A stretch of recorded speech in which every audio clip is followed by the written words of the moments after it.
Nikola Tesla, one of the greatest geniuses of his time, left behind a wealth of inventions that have transformed our everyday life. An avant-garde thinker, Tesla was ostracized by some members of the scientific community. Even today, some of his ideas continue to spark controversy. John Hutchison, a British Columbia-based scientist, knows all about that.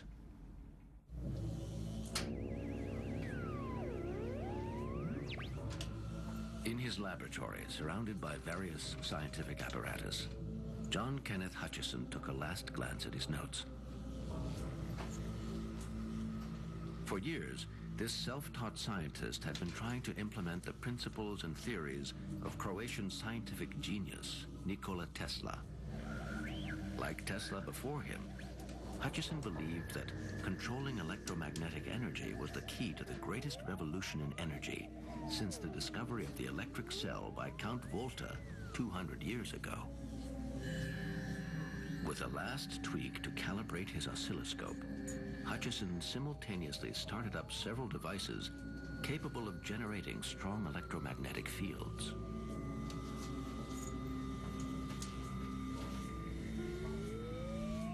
To his surprise, he saw a steel bar on the floor rise slowly, as if being held by an invisible hand, then drop back down to the ground with a thud.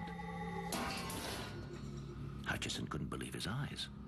If he could reproduce this result and control it, it could revolutionize the world. This discovery would lead John Hutchison into a plot worthy of a Tom Clancy novel.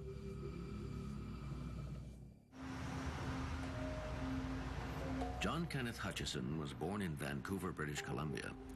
As early as elementary school, he was interested in everything related to science. Inspired by Nikola Tesla's research into raw energy present in the environment, Hutchison carried out several experiments on transmitting energy over large distances. The result was that he was able to levitate objects and to fuse different materials. These phenomena were known as the Hutchison effect. The Hutchison effect, named by Canadian and U.S. scientists, it tends to actually put a shield against the pull of gravity on many of these different objects, so they'll lose weight and float into space. Or they will sometimes turn into like a jelly. If you can visualize a piece of metal turning into jelly metal, as it's been named, it looks kind of strange to see this happen. The Hutchison effect was produced by combining electromagnetic forces, static electricity, and static magnetic fields.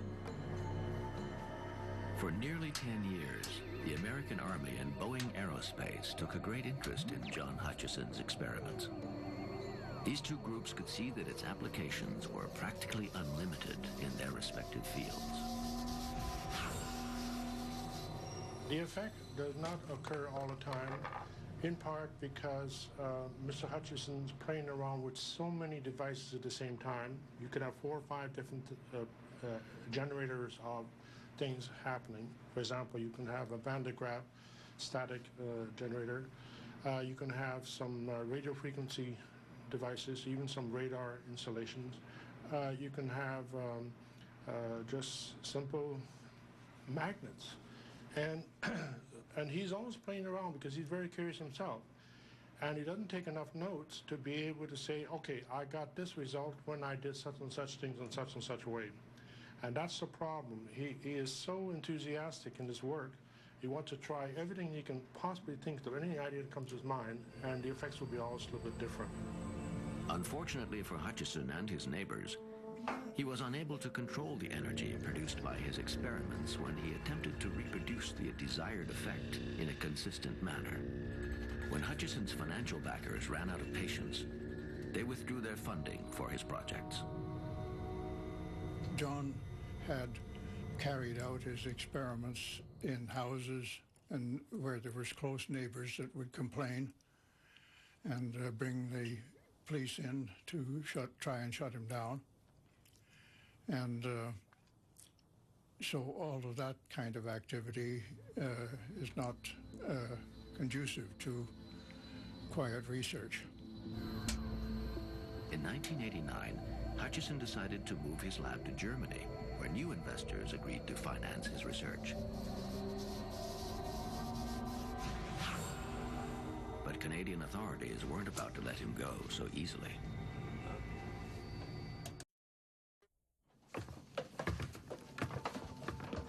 Within the ranks of the Canadian government, many saw the move of Hutchison's laboratory to Germany as an act of treason. While Hutchison was in Europe, his Vancouver facilities were raided. Under the pretext of investigating his antique gun collection, Canadian authorities barged into his research rooms and seized his documents.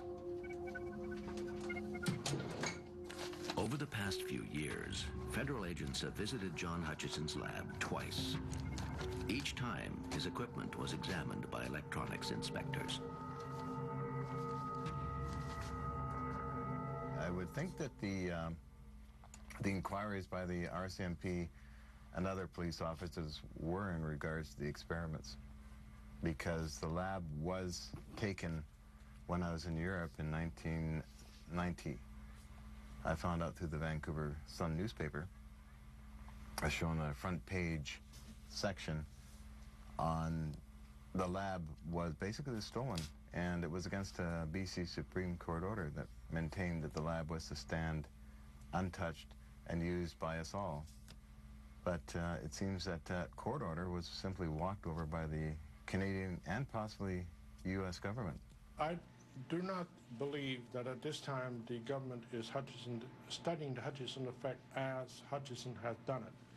But it is quite well known in certain circles that things like the Hutchison effect, that is playing around with this charge separation, are a very, very high profile, highly secret, if you wish,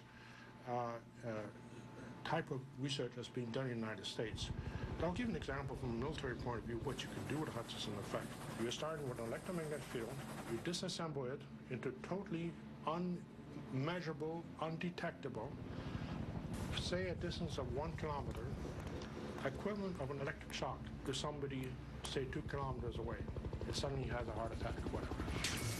And if anyone ever had to say, well, this guy was assassinated, there'll be no proof. There'll be no trace that this ever happened. Clearly, both Canadian and American authorities have been keeping an eye on John Hutchison for years. Although the mechanics behind the mysterious Hutchison effect are still unknown, the military continues to fantasize about what it could do with such power. Just imagine a magnetic beam capable of lifting cars like toys, or instantly striking down entire troops. The scientific establishment believes that John Hutchison is nothing more than a fake. His repeated failures and inability to clearly explain the mechanics of the Hutchison effect are proof to credible researchers that the whole thing is just a scam.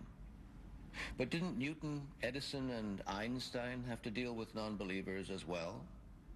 Isn't it true that utopia and invention go hand in hand?